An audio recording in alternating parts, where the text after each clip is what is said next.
Chocolate should be built around cocoa, but in many bars sold across Australia today, cocoa is no longer the star ingredient. Sugar dominates the recipe. Vegetable oils replace cocoa butter, and the packaging still quietly calls it chocolate. Some of the biggest names in the supermarket rely on this formula, and once you read the labels carefully, it becomes impossible to ignore.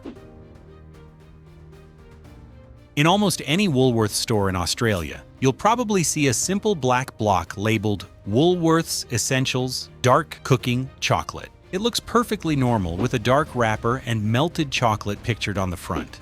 The price is low enough that it feels like a smart buy for baking, but turn the block around and read the ingredients. Sugar is listed first, vegetable oil appears right after, and cocoa powder comes later in the list. That order matters. Ingredient lists are written by weight, so the first ingredient is the largest component of the product. This means this dark chocolate is primarily sugar. Consumer testing by Choice Australia found similar supermarket dark cooking blocks sitting around 50 grams of sugar per 100 grams, meaning roughly half the block is sugar by weight. Now add vegetable oil replacing cocoa butter, and something important becomes clear. This product is not structured like traditional chocolate, but more like a product that's designed for melting and covering desserts. That is why it melts quickly and tastes sweeter than most dark chocolate bars. For baking, it works, but if someone thinks they are buying dark chocolate for strong cocoa flavor or health reasons, they are getting something very different. And Woolworths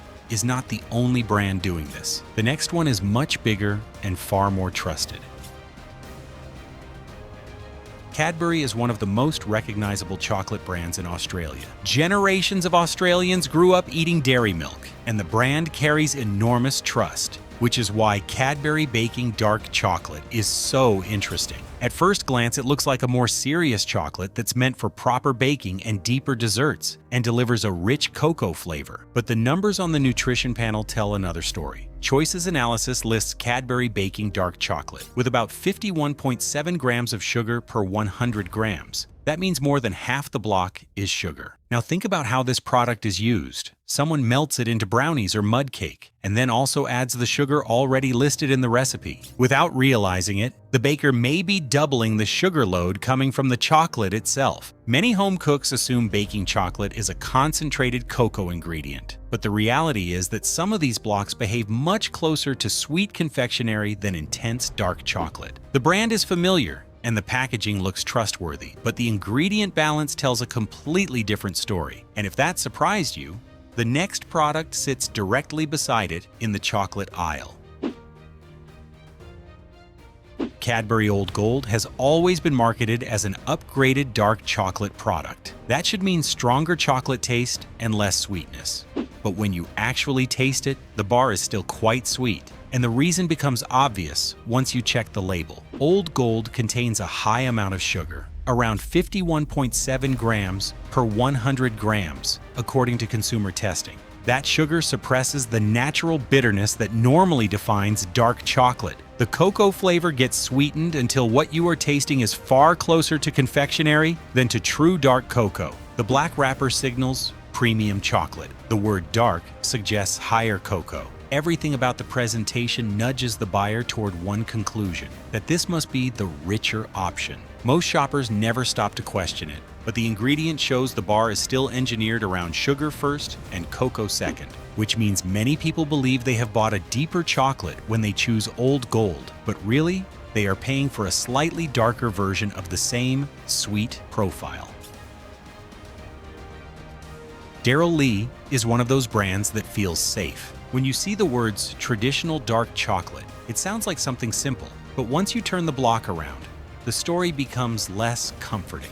Consumer testing shows Daryl Lee traditional dark chocolate contains about 49.7 grams of sugar per 100 grams. That means almost half the bar is sugar. And this is where the word dark starts doing a lot of work. Most shoppers hear dark chocolate and assume higher cocoa content and less sugar than milk chocolate. But in Australia, there is no strict legal definition for what qualifies as dark chocolate on the front of the pack. So a product can look dark, taste dark, and still have sugar as its main ingredient. When you look at the formulation, cocoa solids sit in the low to mid 40% range, so sugar can easily dominate the recipe, which means Daryl Lee Traditional Dark ends up living in a strange category. It looks like a serious dark chocolate, but nutritionally and structurally, it behaves far closer to a sweet confectionery block.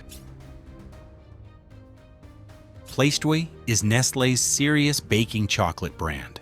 The name literally says, "the finest dark," and the front proudly advertises 45% cocoa, which sounds substantial if you are not used to reading chocolate labels. But the moment you flip the block over, something surprising appears. Choice testing found Nestle Plaistowe Dark, 45% cocoa, contains about 53.6 grams of sugar per 100 grams. 45% cocoa might sound like a lot, but it also means more than half the bar is largely sugar. So while the packaging signals serious dark chocolate, the recipe you use it in becomes even sweeter. This is the subtle trick behind the 45% label. It sounds like dark chocolate, but in practice, it leaves enough space for the bar to behave much closer to a sugar-heavy confection.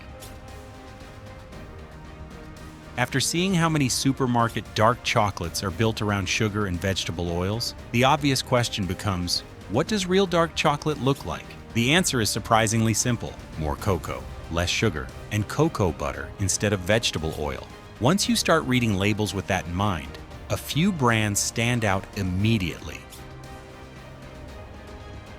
Lindt Excellence 70% Cocoa is widely available in Australian supermarkets and is one of the easiest examples of a chocolate that behaves like real dark chocolate. The ingredient list begins with cocoa mass rather than sugar, and the sugar level sits around 30 grams per 100 grams. That is still sweet, but it is dramatically lower than the bar sitting near 50 grams of sugar. More importantly, the fat comes from cocoa butter rather than vegetable oils. That combination gives the bar its signature snap when you break it, and the smooth melt instead of the waxy feel common in compound chocolate. Another standout on Australian shelves is Whittakers Dark Ghana 72%. It's a New Zealand brand, but it has built a strong reputation in Australia for using traditional chocolate recipes and higher cocoa percentages. This bar contains around 27 grams of sugar per 100 grams, which is noticeably lower than many mainstream dark chocolates. The cocoa beans used in this bar come from Ghana, which gives it a deeper roasted cocoa flavor compared to sweeter chocolate blocks. When people describe the taste of real dark chocolate that's slightly bitter, slightly fruit, and very cocoa forward, this is the kind of bar they are usually talking about. Now, if you want to see how dramatically sugar can drop, look at Lindt Excellence 90% cocoa. Once cocoa levels reach 90%, there is simply not much room left for sugar. Lindt's 90% bar contains roughly 7 grams of sugar per 100 grams. That is a fraction of the sugar content found in many of the products we discussed earlier. The taste is far more intense, and many people find it too bitter at first, but that intensity is exactly what happens when cocoa becomes the dominant ingredient instead of sugar. Another brand that consistently appears in higher quality chocolate discussions is Green and Black's Organic 70% Dark Chocolate. This bar is certified organic and focuses heavily on cocoa origin and ingredient transparency. The sugar content typically sits around 30 grams per 100 grams, which is similar to other 70% bars, but the ingredient list remains simple and recognizable: cocoa mass, sugar, cocoa butter, and very little else. That simplicity is one of the easiest ways to identify chocolate that is built around cocoa rather than confectionery engineering. And then there is a brand many Australian chocolate lovers swear by once they discover it: Tony's Chocolonely 70% Dark Chocolate. Tony's Chocolonely has become popular globally, not just for its ethical cocoa sourcing, but also for maintaining traditional chocolate structure. The 70% bar, again, sits close to 30 grams of sugar per 100 grams and uses cocoa butter as the primary fat. The flavor profile is rich and balanced rather than extremely bitter, which makes it a good entry point for people trying to move away from very sweet chocolate. When you look at these 5 bars side by side, a clear pattern appears. The sugar levels drop dramatically compared with the earlier examples. The cocoa percentages rise. Cocoa butter remains the main fat source instead of vegetable oil. and the ingredient lists stay short and recognizable. This is what dark chocolate is supposed to look like. The chocolate aisle did not suddenly become dishonest. It just became complicated. Some bars are still real chocolate built around cocoa. Others are mostly sugar and vegetable oil, hiding behind dark packaging. So the next time you reach for a block, flip it over and check the sugar per 100 grams. That single number tells you almost everything. If this video changed the way you look at chocolate, hit like, subscribe, and tell me in the comments which brand surprised you the most, because there are plenty more supermarket secrets hiding in plain sight.